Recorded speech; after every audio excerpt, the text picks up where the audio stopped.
آپ نے سنا ہوگا حضور نے سورہ رحمان کے بارے میں فرمایا ہے، سورۃ الرحمن عروس القرآن، یہ سورہ رحمان جو ہے یہ قرآن کی دلہن ہے۔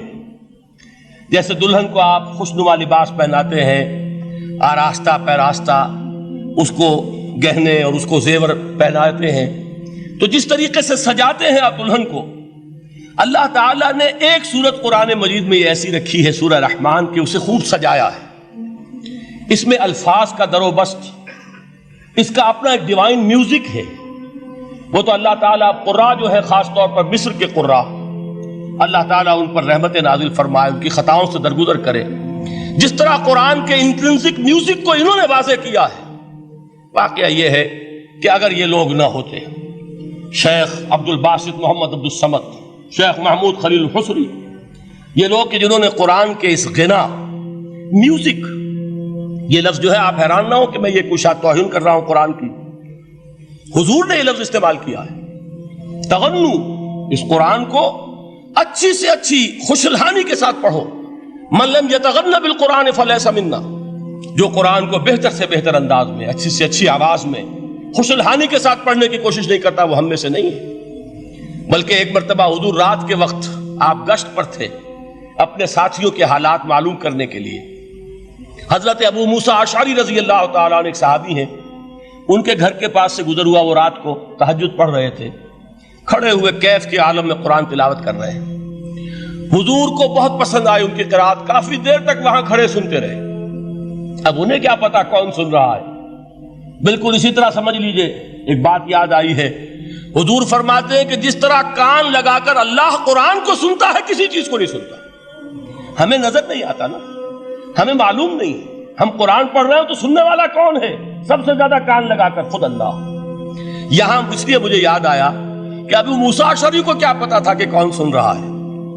وہ اپنی کیفیت میں نماز میں تہجد میں قرآن کی تلاوت کر رہے تھے، اور ظاہر بات ہے ان کے گھر ایکڑوں میں بنے ہوئے نہیں تھے، ایک ایک کمرہ، ایک ایک کوئی حجرہ، ایسے ہی تو گھر تھے نا صحابہ کے، لہذا حضور پاس سے گزرے، آواز آئی، کافی دیر سنتے رہے۔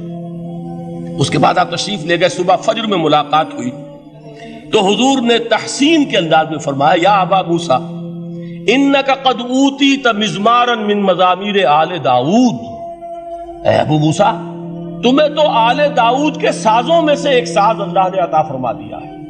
جس طرح حضرت داؤد، لہن داؤدی مشہور ہے کہ جب وہ پچھلے پہر رات کو حمد کے ترانے الاپتے تھے، قرآن میں ہے کہ پرندے شامل ہو جاتے تھے ساتھ، اور پہاڑ وجد میں آتے تھے، پہاڑ بھی ان کے ساتھ شریک ہوتے تھے۔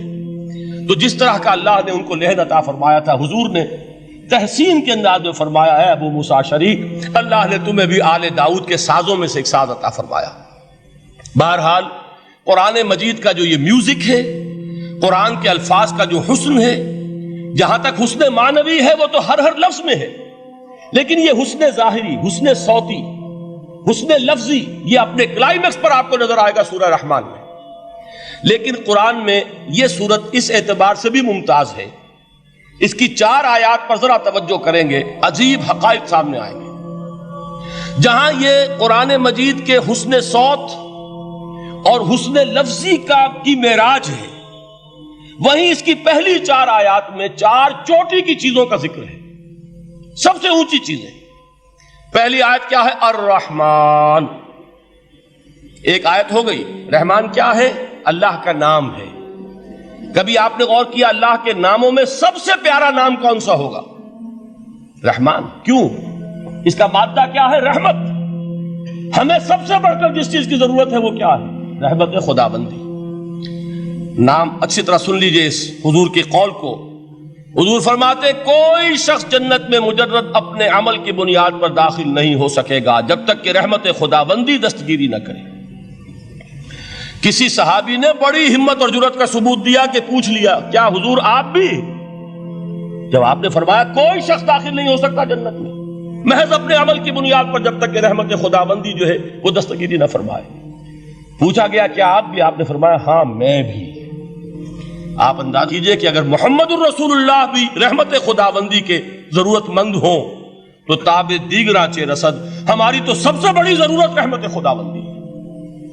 اب یہ رحمت جو ہے قرآن مجید میں اللہ تعالیٰ کی یہ شان دو الفاظ کے ذریعے سے آتی ہے، رحیم اور رحمان، اور کوئی مادہ نہیں ہے جس سے دو نام بنتے ہوں اللہ کے، لیکن یہ مادہ ہے واحد رحمت کا کہ جس سے رحمان بھی ہے رحیم بھی ہے۔ رحیم صفت مشبہ ہے، رحمت دائم ہو جائے گی، مستقل ہوگی تو رحیم کہیں گے، اور رحمان اس میں رحمت کی ہے وہ شان ہے کہ جیسے ٹھاٹھے مارتا ہوا سمندر ہو، ہیجان کی کیفیت، طوفانی کیفیت، رحمت خداوندی کا طوفانی جوش، وہ ہے رحمان۔ آپ تو رہتے اس علاقے میں ہیں، آپ کو معلوم ہے عرب اگر بھوکا مرا جا رہا ہو تو کیا کہے گا؟ انا جوعان۔ پیاسا مرا جا رہا ہو انا عطشان۔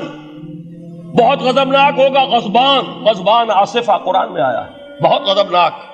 رحمان جس کی رحمت جو ہے جوش میں ہے، ٹھاٹھے مارتے ہوئے سمندر کے مانند۔ تو یہ اللہ تعالیٰ کے ناموں میں سب سے پیارا نام۔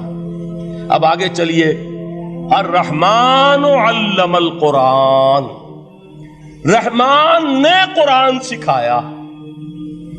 رحمت خداوندی کا سب سے بڑا مظہر، رحمان کی رحمانیت کا سب سے بڑا مظہر قرآن ہے۔ ان میں جو منطقی ربط ہے اس کو سمجھتے جائیے۔ اچھا آپ یہ سوچئے، جو علم بھی انسان کو حاصل ہوا وہ کس نے دیا؟ اللہ نے۔ سائنس کا علم کس نے دیا؟ اللہ نے۔ علم آدم الاسماء کلہا، وہ علم الاسماء جو حضرت آدم کو دے دیا گیا تھا ازل میں، یہ اسی کا ظہور ہے، یہ اسی کی ایکسفولیشن ہے جو ہو رہی ہے اور ہوتی رہے گی ابھی۔ اور دوسرے علم ہے وہ کس نے دی؟ اللہ نے دی۔ لا یحیطون بشیء من علمہ الا بما شاء، مخلوق میں سے کوئی اللہ کے علم میں سے کسی شے کا احاطہ نہیں کر سکتا مگر وہ جتنا اللہ دینا چاہے۔ لیکن یہ کہ تمام علوم میں چوٹی کا علم قرآن۔ نوٹ کرتے جائیے، اب چوٹی کی چیزیں جمع کیجیے۔ اللہ کے ناموں میں چوٹی کا نام رحمان، اللہ نے جو کچھ انسان کو سکھایا اس میں چوٹی کا علم قرآن۔ خلق الانسان، انسان کو پیدا فرمایا۔ سوال یہ کہ حیوانات کو کس نے پیدا فرمایا؟ آسمان کس نے پیدا کیے؟ زمین کس نے پیدا کی؟ فرشتے کس نے پیدا کیے؟ کیا مطلب خلق الانسان؟ اس کی تمام مخلوقات میں اس کا کلائمیکس، اس کی تخلیق کی معراج، اس کے تخلیق کا نقطہ عروج انسان ہے۔ یہ ہے کہ جو مسجود ملائک بنا ہے۔ وَلَقَدْ كَرَّمْنَا بَنِي آدَمَ وَحَمَلْنَاهُمْ فِي الْبَرِّ وَالْبَحْرِ وَرَزَقْنَاهُمْ مِنَ الطَّيِّبَاتِ وَفَضَّلْنَاهُمْ عَلَى كَثِيرٍ مِّمَّنْ خَلَقْنَا تَفْضِيلًا۔ تو تخلیق میں سب سے اونچی تخلیق انسان کی، علموں میں سب سے اونچا علم قرآن کا، اللہ کے ناموں میں سب سے اونچا نام رحمان۔